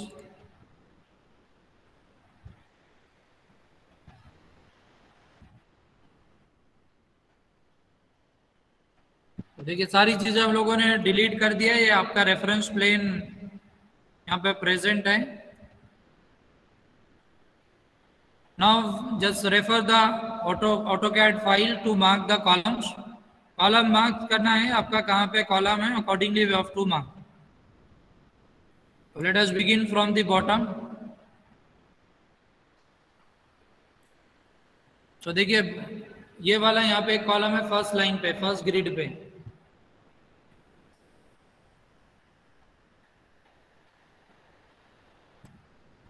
This is the first grid line. First grid line पे देखिए column है vertical direction में। उसके बाद देखिए third grid line पे column है। ये कॉलम का साइज ज्यादा आप लोगों ने डाला है। और फिर आपका लास्ट ग्रिड लाइन पे कॉलम है। So just come to this E tab. Click on quick draw column. Select the column 230 by 380. So when I move the cursor over here, यहाँ पे देखिए first grid line, this is the first grid line A. यहाँ पे आपको column mark करना है। So but this is what you can see that the column is horizontally oriented. ये column horizontally है, आपने प्लान में वर्टिकल बनाए हैं, इसका ओरिएंटेशन चेंज करना पड़ेगा। तो इसी में आपको मिलेगा यहाँ पे जो प्रॉपर्टी हम लोगों ने सेलेक्ट किया ऑब्जेक्ट। यहाँ पे देखिए एंगल डालना है आपको 90 डिग्री से ओरिएंट कर देना है कॉलम को। हम लोगों ने आर्किटेक्चर प्लान में कॉलम वर्टिकल मार्क किया, depth is along Y axis, you have to put 90 degree over here.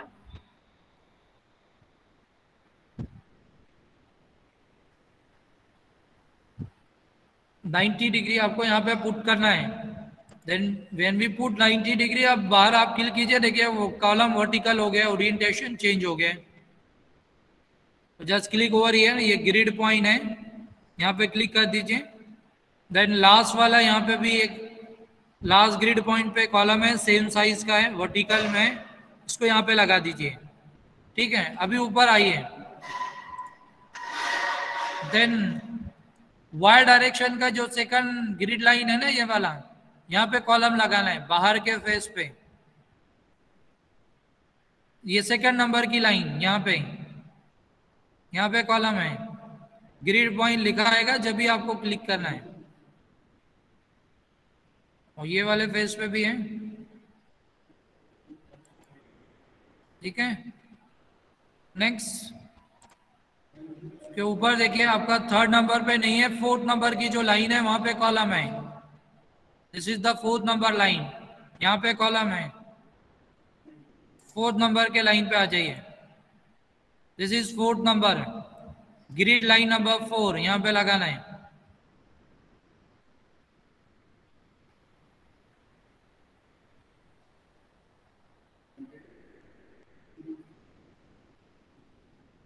Then last number का जो ग्रिड है, ग्रिड नंबर 5, यहाँ पे कॉलम है, सीधा architectural plan, but there is the orientation is horizontal direction. ये orientation horizontal direction में है, तो आप इसका एंगल 0 कर दीजिए। जो हम लोगों ने 90 डिग्री प्रोवाइड किया था, इसको 0 कर दीजिए, हॉरिजॉन्टल में आ जाएगा।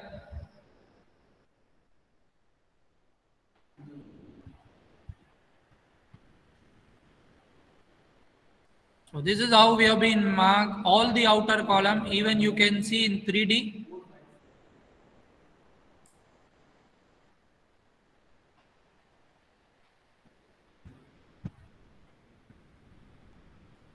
में भी देख लीजिए सारे कॉलम आपके मार्क हो गए। जो बाहर से ग्रिड दिखाई दे रहा था, those are the only reference line, वो सिर्फ और सिर्फ रेफरेंस लाइन है। अब जहाँ पे प्रॉपर्टी अप्लाई करोगे, कॉलम असाइन करोगे, तो कॉलम आएगा। तो देख लीजिए सारे आउटर कॉलम हम लोगों ने यहाँ पे मार्क कर दिए, सारे आउटर कॉलम हम लोगों ने शो कर दिए। इनर फेस में जो कॉलम है उसका हम लोगों ने साइज चेंज किया। 230 बाय 450 वाला कॉलम अंदर के फेस पे लगाने वाला है, बिकॉज यहाँ लोडिंग ज्यादा आएगा, दोनों एंड से यहाँ पे लोडिंग आने वाला है। Just again click quick draw column, यहाँ पे कॉलम का साइज चेंज कीजिए। एक कॉलम और हम लोगों ने डिफाइन किया था 230 बाय 450 वाला, उसके ऊपर क्लिक कीजिए। Then provide the column, this is available at third grid in X direction. C number का जो ग्रिड लाइन है वहां पे प्रोवाइड करना है।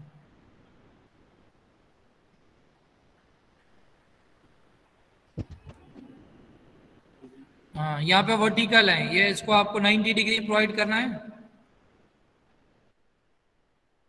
Just put the angle as 90 degree and then click over here.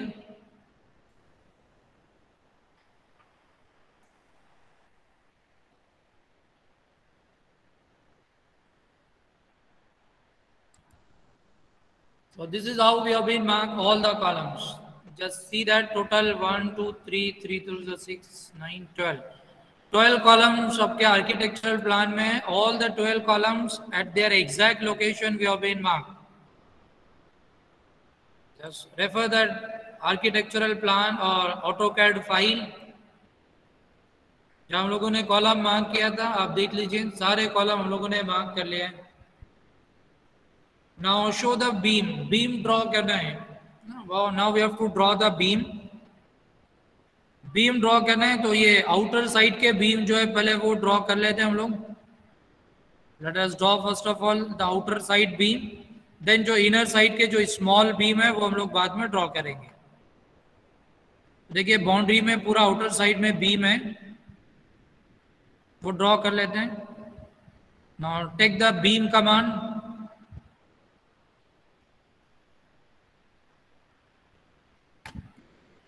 Beam command के ऊपर आपको सिलेक्ट करना है ड्रॉ बीम. यहाँ पे बीम सेक्शन सिलेक्ट कीजिए. बीम सेक्शन हम लोगों ने डिफाइन किया 150 बाय 380. एक ही बीम सिलेक्ट किए, सारी जगह पे वही बीम हम लोग प्रोवाइड कर देंगे. अगर आप अलग अलग बीम डालोगे तो वो और डिफाइन करना पड़ेगा. यहाँ पे बीम सेक्शन कोई भी एक एंड से आप स्टार्ट कीजिए, सारे एंड पे हम लोग यहाँ पे बीम बना देंगे. और एक चीज और देखिए आप, यहाँ पे हम लोग जब बीम बना रहे हैं तो सारे फ्लोर पे बीम बनने वाला है.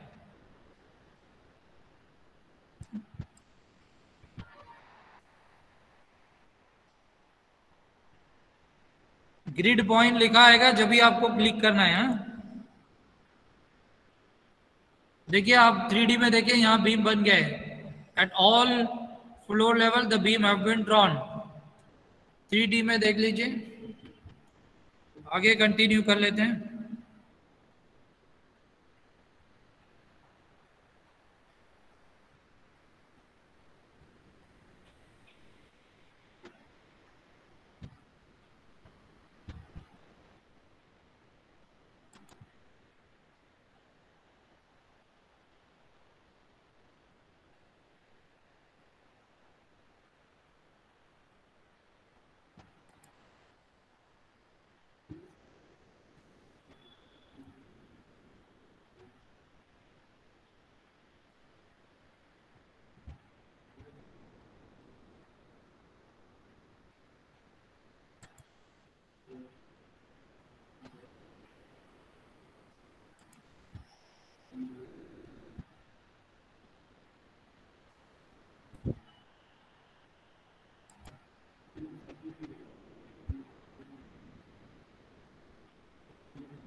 तो देखिए बीम हम लोगों ने ड्रॉ कंप्लीट कर दिया. ये आपका जो कमांड है it is in active mode.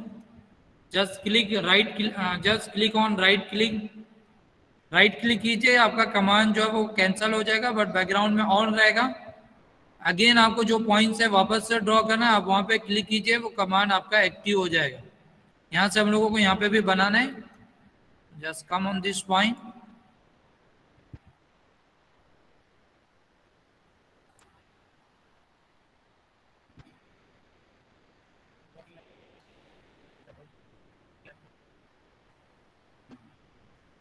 देखिए अगर आप 2 बार बना दोगे तो आपका ओवरलैपिंग आ जाएगा. एक बीम के ऊपर दूसरा बीम अगर आप कमांड लेकर ड्रॉ करते हो so that shows overlap, and when we do the analysis that time it's showing an error.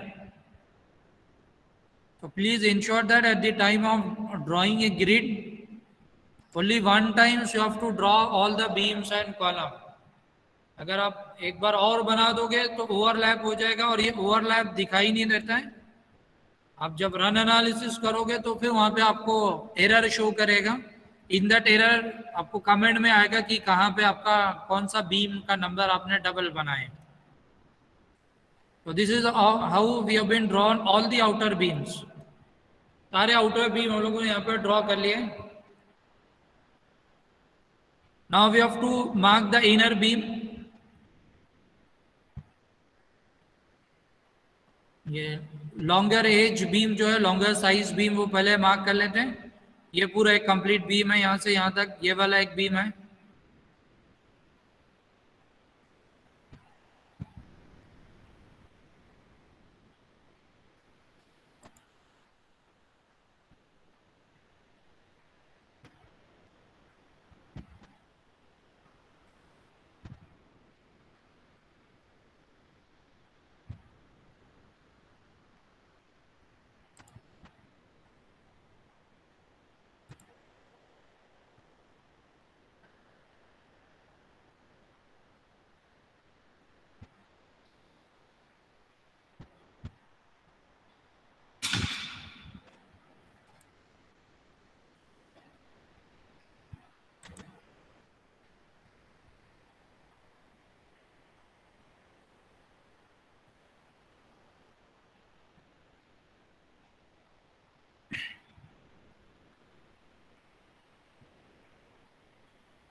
So this beam also we have been marked.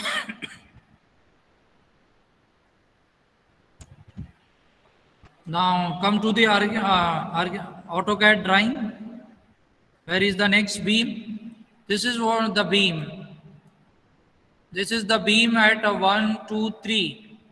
Grid line number 3. Grid line number 3 पे देखिए एक beam है यहाँ पे. ये वाला एक beam है. Grid number 3 पर along y direction.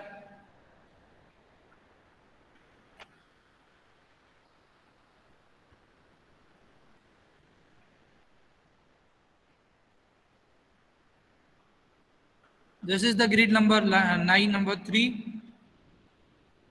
Here also we have to draw the beam.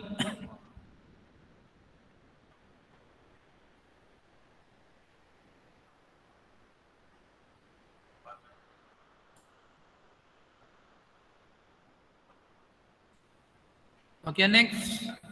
Sir ये बीम किस पे रेस्ट करेगा सर? इसमें ये बीम के ऊपर रेस्ट हो जाएगा. ये वाला जो मेन बीम है उसके ऊपर आके रेस्ट होगा.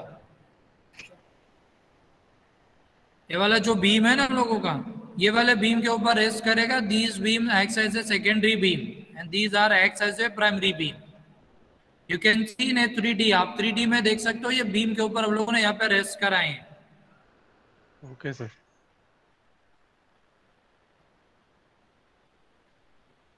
Then again observe the AutoCAD plan. ये बीम भी हम लोगों ने ड्रॉ कर लिया. Now we have to draw these two beams. ये दोनों बीम ड्रॉ करना है.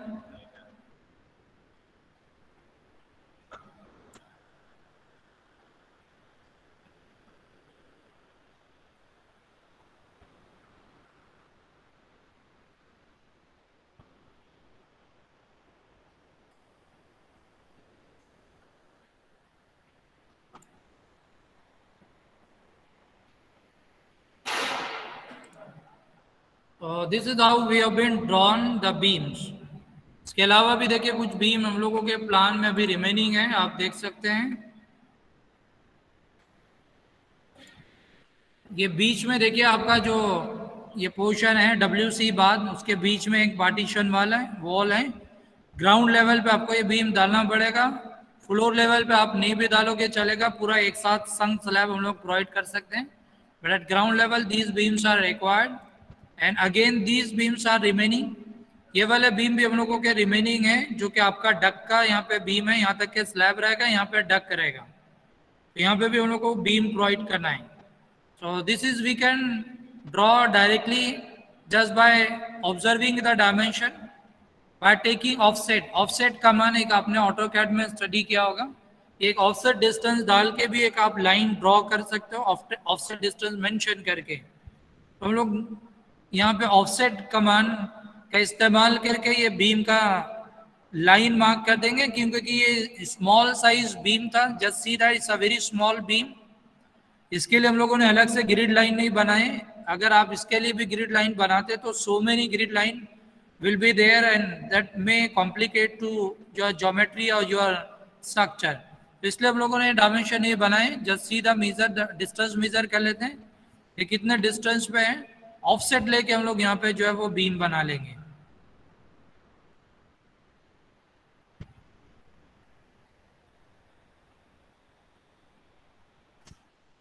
So from the face of wall, this is at a 3 foot distance. 3 inch का और आपका यहाँ पे डिस्टेंस आ जाएगा. थिकनेस ऑफ वॉल सेंटर तक क्या लेना है. और दिस इज 3 फुट. उसको आपको इंच में कन्वर्ट कर लेना है. कितना इंच रहेगा. ठीक है. सो देखिए यहाँ अगेन यूनिट चेंज कर लेते हैं हम लोग. यहाँ पे डिस्टेंसेस शो कर रहा है. मीटर में कन्वर्ट करना अभी डिफिकल्ट रहेगा इसलिए इसको हम लोग फीट और इंच में ही रखते हैं. So again go to the unit and change into US customary units. Now select the beam command. Beam command select कीजिए and here is the option as offset distance. ये प्रॉपर्टीज ऑफ ऑब्जेक्ट जहां लिखा है ना आप देखिए यहाँ पे type of line as a frame line है, बीम लाइन है. बीम का साइज आपने ले लिया 150 by 380 and this will act as a continuous beam. Here is the distance we have to mention. यहाँ पे आपको डिस्टेंस ऑफसेट डिस्टेंस मार्क करना है. तो वो बीम हम लोगों ने देखा है that will be at 3 foot 3 inch. उसको आप इंच में कन्वर्ट कीजिए. यहाँ पे आपको डिस्टेंस इंच में रखना है. तो 3 फुट का आपका कितना इंच हो जाएगा 36 एंड प्लस 3 39 आप यहाँ पे पुट कीजिए. And just come to this column. आप यहाँ से ऑफसेट ले रहे हो वहां आप क्लिक करोगे तो देखिए एक बाजू में बीम बन रहा है. Just see that the beam have been drawn. Click over this grid point. So this is how we have been drawn the beam. Similarly ये वाले साइड में भी है. अब वापस नीचे से ऊपर आइए तो लेफ्ट साइड में बन जाएगा बीम.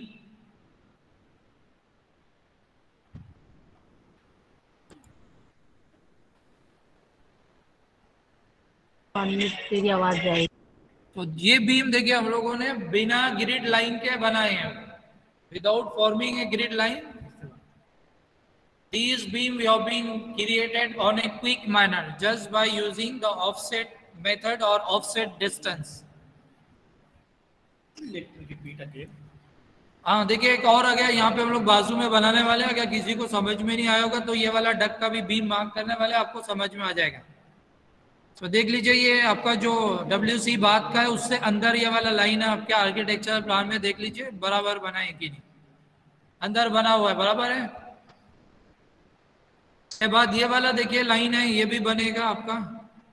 ये वाले फेस पे जो है ये डिस्टेंस मेजर कर लीजिए. ये भी शायद 3 फुट है. 3 फुट का आपने ये डक मार्क किया था. यहाँ पे भी 3 फुट है.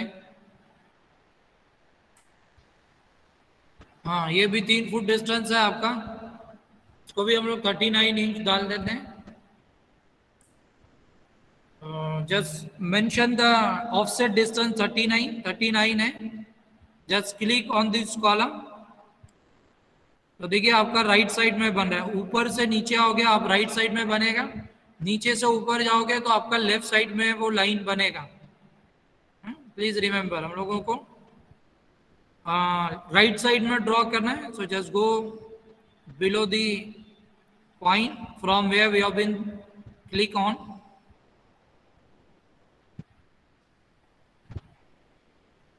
तो जस्ट क्लिक कर लीजिए. देखिए ये बन गए. ये आपका डक पोर्शन फॉर्म हो गया. यहाँ पे डक पोर्शन फॉर्म हो गया. यहाँ पे भी ड्रॉ करना है. अभी हम लोगों को यहाँ पे देखिए ड्रॉ करना है लेफ्ट साइड में. If I click over here and if I move in down so you can see that it is drawn outside. It is not a correct. So आप कमांड कैंसिल कर दीजिए. Right click कीजिए command cancel हो जाएगा. नीचे से start कीजिए.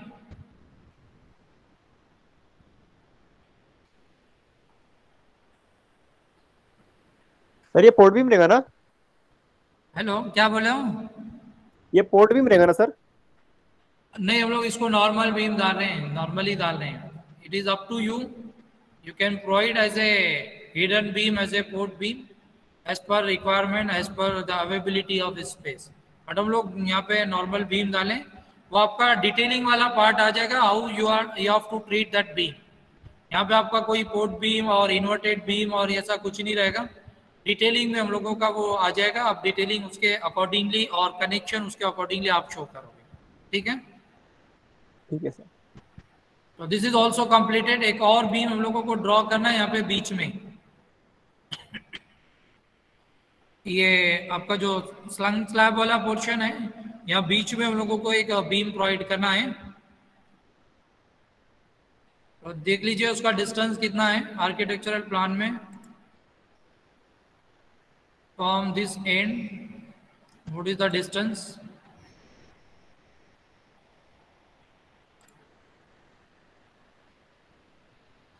This is 4 foot और 3 इंच का आपका थिकनेस आ जाएगा. 4 फुट 3 इंच डिस्टेंस आपको डालना है. तो ये कितना हो जाएगा? 51 इंच है ना. 4 फुट 3 इंच 51 इंच रहेगा. Okay, just click over here.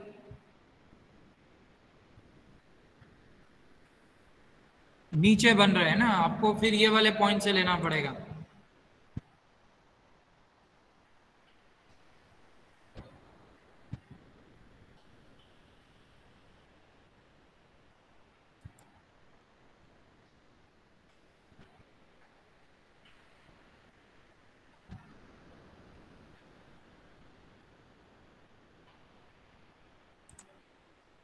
So now all the beams and columns have been completed, have been assigned. You can see that. You can refer your architectural plan.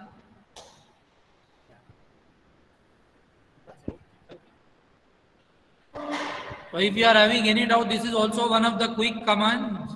Without marking the grid line, we can draw the beams by taking just an offset distance.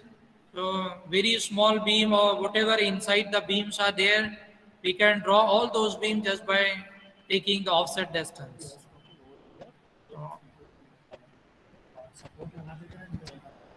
तो देखिए नीचे हम लोगों का support आएगा column का. So just assign, we can assign the column, sorry we can assign the support at the footing level.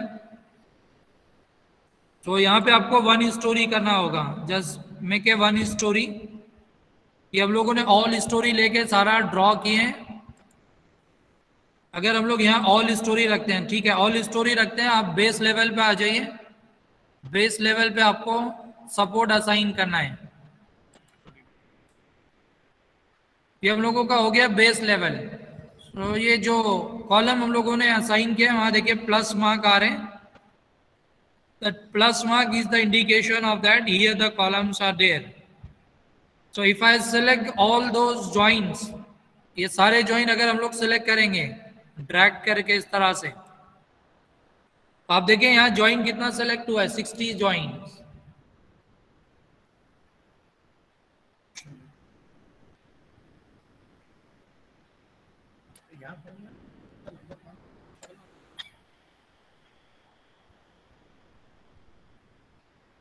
हाँ, we can do the analysis of port beam. उसका लोड आता है ना, या फिर हम लोग पोर्ट बीम यहाँ एनालिसिस में नहीं भी लेंगे तो चलेगा. मेन बीम आपका जो मेन सेकेंडरी बीम है वो आपको यहाँ पे ड्रॉ करना है.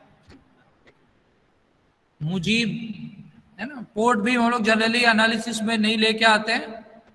Just to support a wall we are providing a port beam. So we cannot do that analysis or we cannot take that load in our structure. Yes. But अगर आप देखोगे तो अल्टीमेटली लोड उसका transfer होगा. उसका load का amount बहुत कम होता है, मूवमेंट बहुत कम आ जाएगा, इसलिए उसको हम लोग स्किप कर देते हैं. बट आप एक्यूरेसी मेंटेन करना चाहते हो तो वो भी हम लोग यहाँ पे ड्रॉ कर सकते हैं. Yes, sir. देखिए हम लोगों ने यहाँ पे कॉलम जॉइंट सेलेक्ट किए हैं, ड्रैग करके यहाँ पे जॉइंट सेलेक्ट किए हैं. बट आपका जो लेफ्ट मोस्ट कॉर्नर है वो सबसे ज्यादा इंपॉर्टेंट है, सिलेक्शन वाला. तो आप देखिए कितने जॉइंट सेलेक्ट हुए हैं, 60 जॉइंट. पूरा स्ट्रक्चर में जितने जॉइंट है सब सेलेक्ट हो गए हैं.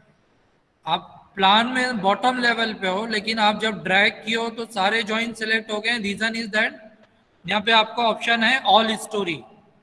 तो ये सिलेक्शन वाला कमेंट आपको बहुत ध्यान से देखना है। यहाँ अगर हम लोग यहाँ सपोर्ट लगा देंगे तो सब जगह पे फिक्स लग जाएगा, सारे जगह पे सपोर्ट नहीं आएगा ना, सिर्फ बॉटम पे आएगा। तो इसको आपको 1 स्टोरी लेना है, इसको यहाँ पे ऑल स्टोरी से हटा के इसको आप कीजिए 1 स्टोरी। ये जो आपने सिलेक्शन किया इसको क्लियर करना है, तो देखिए एक लास्ट ऑप्शन है clear selection. So when we click on that clear selection, आपका जो सारे मेंबर्स सेलेक्ट किए हैं, ज्वाइन सेलेक्ट किए, that will clear.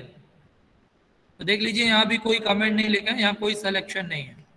Now again select all this join. So when I select this join, तो आप देख लीजिए टोटल 12 ज्वाइन सेलेक्ट हुए, इट इज करेक्ट। 12 कॉलम है, 12 ज्वाइन है। यहीं पे आपको सिर्फ नीचे लगाना है 3D में। देख लीजिए ये वाले बॉटम वाले हम लोगों ने सेलेक्ट किया है, यहाँ सपोर्ट लगाना है। तो आप असाइन में जाइए, असाइन में आना है, come to the assign, join support assign करना है ना। तो असाइन में आ जाइए, वहां पे ज्वाइन में आइए, असाइन में जाके यहाँ join, then click on restrain. यहाँ पे देखिए अलग अलग सपोर्ट मेंशन है, fix support, hinge support, roller support और ये हिंज, इंटरनल हिंज। तो हम लोग फिक्स सपोर्ट लेके डिजाइन करते हैं। तो just click on fix, then apply, say apply, then okay. तो the support has been assigned at the base. तो you can see in 3D, आप 3D में देख सकते हो। यहाँ पे देखिए सपोर्ट आ गया, या एलिवेशन, फ्रंट एलिवेशन में बेहतर वे में दिखाई देगा। अब यहाँ पे आ जाइए वाले विंडो में, एलिवेशन में क्लिक कीजिए। तो just see that the support has been assign. यहाँ देख लीजिए सपोर्ट असाइन हो गया। यहाँ पे हम लोग स्टॉप करें, किसी को कोई क्वेश्चन होगा तो आप पूछ सकते हो। Beam and column and support assign have been completed. In next session, in tomorrow's session, we'll assign a slab हम लोग यहाँ लगाने वाले हैं। उसके बाद लोडिंग के बाद एनालिसिस एंड डिजाइन, ये टॉपिक रिमेनिंग रहेगा, that will cover in tomorrow's session. If you are having any doubt up to this point, you can ask.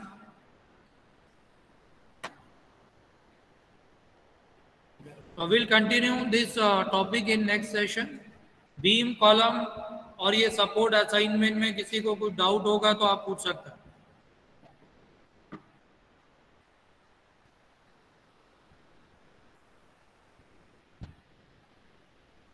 ठीक है, तो हम लोग यहाँ एंड कर रहे हो, आप लोग लीव कर सकते हो। Okay sir.